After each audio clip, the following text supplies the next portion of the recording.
Salut, salut! Alors depuis quelque temps, la France traverse une véritable crise politique. C'est un vrai bazar.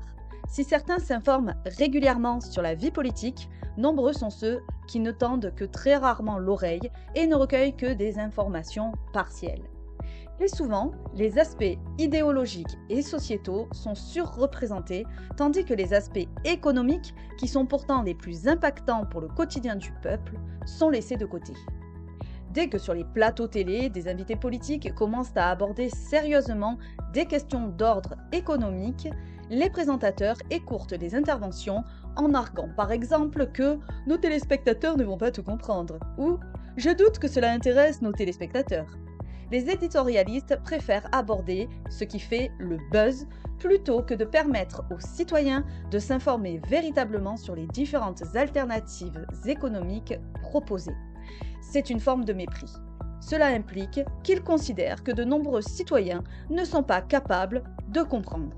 Donc, tous les débats sont orientés sur les questions idéologiques qui font des buzz permanents comme l'immigration, le wokisme, le voile, etc., etc.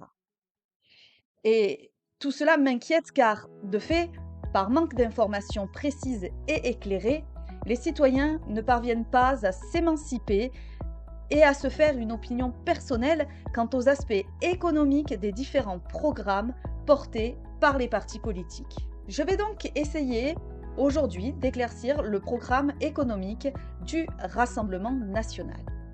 Beaucoup de classes populaires, de classes pauvres et modestes soutiennent le Rassemblement national.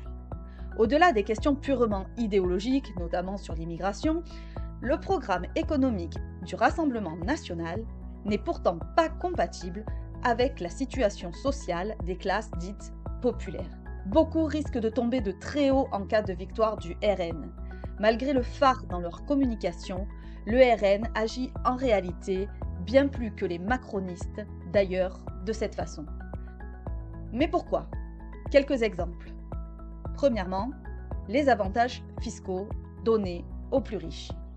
Le Rassemblement national défend la suppression de l'impôt sur la fortune immobilière, IFI, l'allègement de l'imposition sur les successions et les baisses de cotisations patronales.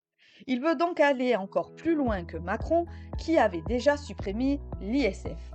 Ce sont des mesures qui profitent d'abord au patrimoine élevé et aux grandes entreprises, non pas aux bas revenus. 2. Redistribution inversée. Dans ses propositions budgétaires, le Rassemblement national s'oppose régulièrement aux hausses de moyens pour les services publics et préfère réduire la fiscalité des sociétés. C'est une logique qui déplace les ressources vers le haut de l'échelle sociale. 3. Le double discours social du Rassemblement national. Le parti met en avant la défense du fameux pouvoir d'achat, mais refuse la plupart des mesures concrètes pour les classes modestes. Par exemple, le blocage des prix, la taxation exceptionnelle des superprofits, etc., etc. Cela relève un écart criant entre la rhétorique et la pratique. 4. Défense des profits plutôt que des salariés. À l'Assemblée nationale, le RN vote souvent contre les propositions qui renforcent les droits des travailleurs comme la hausse du SMIC, l'encadrement de l'intérim et soutient au contraire des allègements pour les grandes entreprises. Du Macron Empire. 5. Opposition au salaire minimum européen.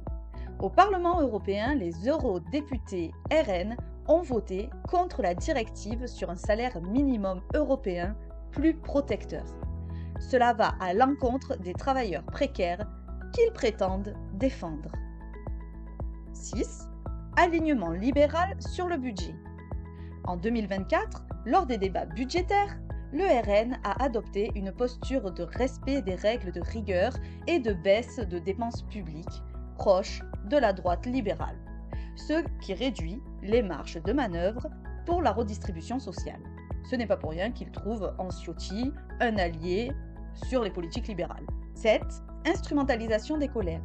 Le parti capte la colère populaire, l'inflation, la précarité, l'insécurité sociale, mais propose des réponses symboliques ou identitaires plutôt que des réformes structurelles. réduction des inégalités, régulation des multinationales, investissements sociaux. Après, il y a tout ce qui relève de la priorité nationale, de la xénophobie comme diversion, mais je ne vais pas m'attarder sur tous ces points-là, puisque j'ai dit que je mettais tout ce qui était de l'ordre de l'idéologie de côté. On soulignera quand même si ce n'est peut-être pas le seul parti à avoir ce genre de pratiques financières douteuses, le RN a été condamné et mis en examen à plusieurs reprises pour fraude aux subventions européennes et financement opaque. Ces affaires interrogent sur sa sincérité, d'autant plus qu'il se représente comme propre et au service du peuple. Voilà, j'espère que cela vous aura un petit peu éclairé sur le fond économique du programme du Rassemblement national et que nous ne sommes pas du coup passés par l'artificialité de l'idéologie portant sur les thèmes habituels de l'immigration, etc., etc.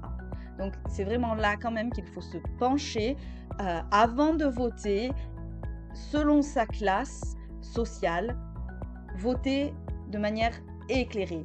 Lire les programmes, vous me direz, les programmes n'engagent que ceux qui y croient, mais là, il est déjà clair et écrit à l'avance que ce qu'ils veulent, c'est une politique qui profite avant tout aux classes aisées plutôt qu'aux classes populaires. Je vous laisse réfléchir par vous-même, je vous invite à vous abonner à cette chaîne et je vous dis à bientôt pour une prochaine vidéo. Bye bye!